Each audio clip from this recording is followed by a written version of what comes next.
솔직히 말해서 늙어서 돈 없으면 정말 비참합니다. 그 말이 너무 가슴에 와 닿죠. 자식이 있으면 뭐해? 나중에 다 소용없다는 한숨 섞인 이야기도 많이 들립니다. 요즘 세상은 부모가 늙었다고 해서 자식이 다 책임져 주던 시절이 아닙니다. 젊은 자식들도 살기 힘들어서 허덕이는데 부모 부양까지 떠안는 건 벅찬 일이죠. 그러니 내 노후는 내가 준비해야 한다는 말이 뼈아프게 느껴집니다. 저도 이런 얘기할 때마다 마음이 무겁습니다. 부모 마음이야. 내가 못 먹어도 자식 잘 되라인데 나이 들어서는 거꾸로 자식한테 손 벌리는 게 너무 싫은 거죠. 자식도 부담스러워하고 부모도 눈치 보고 서로 상처만 남습니다. 실제로 노후 파산 가정이 점점 늘고 있습니다. 특히 의료비나 주거비 같은 고정비가 무서워요. 몸이 약해지면 돈 나갈 일만 생기는데 소득은 끊기고 쌓아둔 돈은 바닥나죠. 이게 현실입니다. 첫 번째 사례는 제 주변의 70대 부부 이야기입니다. 이분들은 젊을 때 아이 교육비에 전 재산을 쏟아부었습니다. 대학, 유학까지 보내느라 집도 팔았어요. 결과적으로 아이는 외국에서 자리 잡았는데 정작 부모는 국민연금 한 달에 60만 원 정도로 살아갑니다. 자식이 도와주기는커녕 본인 생활이 빠듯하니 용돈 한 번 주기도 어렵다고 합니다. 결국 이 부부는 쪽방촌에 가까운 임대주택으로 이사했어요. 부부가 허리가 구부러지도록 폐지 줍고 아파도 병원비가 없어 참고 지냅니다. 젊을 때 자식이 내 노후 보험이다 라고 믿었던 게 얼마나 허망했는지 이야기를 들을 때마다 가슴이 저립니다. 두 번째 사례는 60대 초반의 한 여성분 이야기예요. 젊을 때 남편이 사업을 하다가 부도가 났는데 그 빚을 갚느라 맞벌이하며 악착같이 살았습니다. 남편은 병이 들어 일찍 세상을 떠났고 혼자 남아 치킨집을 겨우 유지했어요. 그런데 60 넘으니 체력도 안 되고 장사도 예전 같지 않아 폐업했습니다. 이제는 매달 나오는 국민연금 40만 원이 전부예요. 딸이 있지만 결혼도 못하고 비정규직으로 살아서 오히려 엄마한테 빌려 쓰는 형편입니다. 결국 이 여성분은 관절이 아픈데도 편의점 야간 아르바이트를 구했습니다. 본인도 너무 서럽다고 나이 드니까 돈이 없으면 사람도 없더라고 씁쓸하게 말하더군요. 세 번째 사례는 조금 다른데 준비가 잘 된 경우입니다. 제 지인의 부모님 이야기인데요. 이분들은 젊을 때부터 자식이 우리 노후를 책임질 수 없다는 걸 명확히 인식했어요. 그래서 자식 교육은 딱 자기 형편에 맞춰 지원하고 노후 자금 마련을 우선했습니다. 국민연금에 더해 개인연금도 나옵니다. 집도 작은 임대 아파트로 옮겨서 생활비를 확 줄였어요. 덕분에 70 넘어서도 큰 걱정 없이 삽니다. 자식이 용돈을 드리면 고맙게 받으면서도 너희 힘든 거 아는데 우리도 살만하다 하고 마음 편히 이야기하신다고 해요. 자식도 미안해하지 않고 부모도 자존심 상하지 않고 이런 게 진짜 이상적이더라고요. 결국 노후 준비는 냉정하게 말하면 자식이 아니라 자기 자신을 위한 일입니다. 자식이 부모 부양을 외면한다는 뜻이 아니라 현실적으로는 자식도 자기 살기 바쁜 시대가 된 거예요. 대한민국에서 50대 이후는 돈이 인생의 대부분이라는 말이 있습니다. 듣기 싫어도 사실이죠. 건강 유지비, 주거비, 먹고 사는 비용, 문화생활비까지 다 돈이 필요합니다. 젊을 땐 몸으로라도 벌지만 늙으면 그마저 안 됩니다. 그렇다고 해서 무조건 부자가 되라는 얘기가 아닙니다. 중요한 것, 내 상황에서 최대한 안정적인 현금 흐름을 준비하는 거예요. 국민연금은 기본입니다. 조금이라도 더 오래 가입해서 수령액을 늘려야 합니다. 개인연금이든 주택연금이든 추가 소득원도 고민해야 합니다. 빚이 있으면 줄여야 하고 소비 습관도 바꿔야죠. 자식 교육비로 무리하는 것도 재고해야 합니다. 자식이 대학 가면 성공하는 시대가 지났습니다.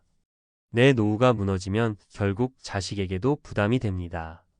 또 하나는 소득을 늦게까지 유지하는 전략이 필요합니다.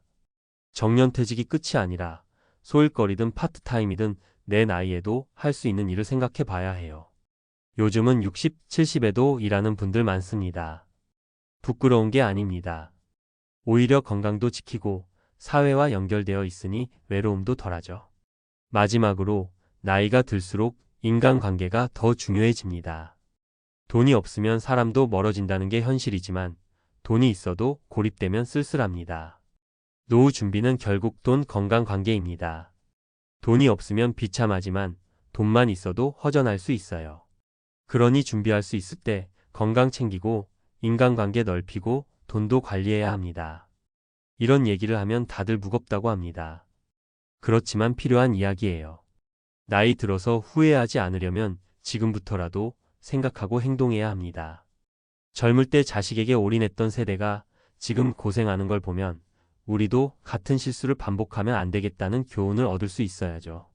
앞으로 살아갈 날이 길수록 이 문제는 더 중요해집니다. 여러분도 한 번쯤, 아니, 오늘이라도 진지하게 내 노후를 위해 무엇을 할 수 있을지 고민해 보시면 좋겠습니다. 늙어서 돈 없으면 비참하다는 말, 그건 부끄러운 고백이 아니라 우리 모두가 귀 기울여야 할 경고입니다. 이번에는 방금 이야기했던 현실적인 문제의식 위에 좀 더 전문가적인 시각으로 구체적이고 실용적인 정보를 얹어볼게요. 독자분들이 그래, 이건 당장 써먹을 수 있겠다 싶은 팁과 수치도 담아드릴 테니 끝까지 편하게 읽어주세요. 사실 늙어서 돈 없으면 비참하다는 말은 감정적인 한탄이 아니라 통계적으로도 입증된 경고입니다. 한국보건사회연구원 자료를 보면 65세 이상 노인의 빈곤율이 OECD 국가 중 가장 높습니다. 2024년 기준으로 상대적 빈곤율이 40%를 넘어요. 즉, 노인 10명 중 4명은 국민 평균 소득의 절반도 못 버는 상황에 놓여 있습니다. 이런 상태가 되면 주거, 의료, 식생활 전반이 무너집니다. 그러면 구체적으로 어떻게 하면 이런 빈곤에 빠지지 않을 수 있을까 생각해야겠죠. 전문가들이 공통적으로 강조하는 핵심 전략은 크게 3가지입니다. 첫째, 국민연금을 최대한 활용하고 개인연금, 주택연금까지 검토하기. 국민연금은 노후소득의 최저선입니다. 하지만 너무 적다고 포기하는 분들이 많아요. 문제는 가입기간이 짧으면 평생 받는 돈이 크게 줄어듭니다. 국민연금은 가입기간이 10년 이상이어야 수령이 가능하고 평균적으로 20년 이상 납부해야 월 5,060만 원 수준이 됩니다. 하지만 30년 이상 부으면 100만 원을 넘기는 경우도 많습니다. 젊을 때 사정이 안 좋아서 연금 보험료를 중단한 분들은 지금이라도 추납 추후납부 제도를 알아보세요. 10년치까지 추가 납부가 가능해 연금액을 확 올릴 수 있습니다. 실제로 50대 후반에 추납을 통해 월 수령액을 20만, 30만 원 올린 사례도 흔합니다. 또한 개인연금도 중요합니다. 1994년 이후 태어난 세대는 국민연금만으로는 소득 대체율이 40%도 안 될 수 있어요. 월 300만 원 벌던 사람이 노후에 120만 원도 못 받는 겁니다. 개인연금은 세액공제 혜택연 400만 원 한도를 주기 때문에 세금도 아끼면서 노후 자산을 마련할 수 있습니다. 주택이 있는 분들은 주택연금도 큰 카드입니다.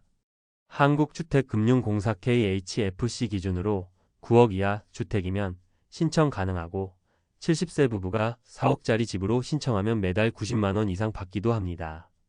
단점도 있어요. 사후 처분 시 집값이 줄어들거나 상속인이 집을 물려받으려면 남은 대출을 갚아야 하죠. 하지만 거주, 보장연금 흐름 측면에서는 상당히 유용합니다. 둘째, 빚을 최대한 줄이고 지출 구조를 재설계하기.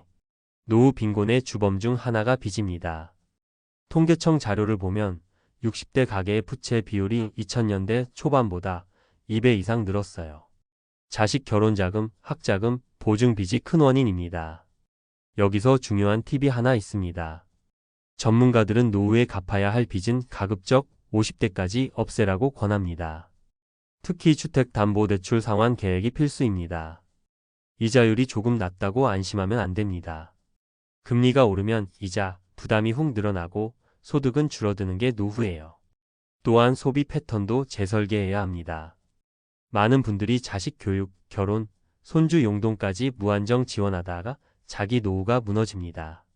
내가 안 도와주면 누가 도와주냐는 부모 마음이 이해는 가지만 자식과 솔직하게 이야기할 필요가 있습니다. 실제 상담 현장에서도 부모가 용기를 내어 이제는 나도 좀 준비해야겠다고 말하면 자식이 이해하는 경우가 훨씬 많습니다. 셋째, 노후에도 일할 수 있는 능력과 기회를 준비하기. 60대 이후에도 소득을 유지하려면 미리 준비해야 합니다. 나는 나이 들어서 몸이 안 좋아서 못해라는 분도 많은데 문제는 준비를 안 해서 그래요. 실제로 시니어 고용시장을 보면 단순 일자리는 70세까지도 많습니다. 예를 들어 경비미와 주차 관리 택배 분류 같은 일은 체력은 필요하지만 기술 진입 장벽이 낮습니다. 반면 50대부터 자격증을 따거나 기술을 배우면 6070에도 할 수 있는 일자리가 꽤 많아요. 예를 들어 일종 대형 면허나 지게차 자격증, 요양보호사, 간단한 바리스타 과정 등은 23개월만 투자해도 가능합니다. 또한 공공기관지 자체도 60대, 70대 채용을 늘리는 추세입니다. 노인 일자리 사업, 공공근로, 경로당 관리, 어린이집 보조 등 보수가 크지는 않지만 매달 3,060만 원의 추가 소득을 만들어줍니다. 이게 연금과 합쳐지면 큰 차이를 만듭니다. 그리고 중요한 건 단순히 돈 문제가 아닙니다. 이런 인간관계, 자존감 유지, 치매 예방까지 연결됩니다. 실제 연구에서도 이를 지속하는 노인이 사회적 고립, 우울, 인지기능 저하가 훨씬 적다고 나옵니다. 추가 팁으로 전문가들이 꼭 권하는 게 노후 시뮬레이션입니다. 예를 들어 60세 이후 예상되는 월 지출을 계산해 보고의료비, 식비, 주거비 등 현재 연금 저축 근로소득으로 얼마나 충당할 수 있는지 따져보세요. 부족한 금액을 파악하면 지금부터 어디서 메울지 전략이 나옵니다. 은행이나 국민연금공단, 지자체 노후준비센터에서도 무료로 상담해 줍니다. 결국 노후 준비는 나 혼자 잘 살자는 이기적인 문제가 아닙니다. 준비가 안 되면 자식에게도 큰 짐이 됩니다. 자식도 부모가 든든하면 마음이 편하고 서로 관계가 더 좋아집니다. 마지막으로 강조하고 싶습니다. 지금이 가장 젊은 때입니다.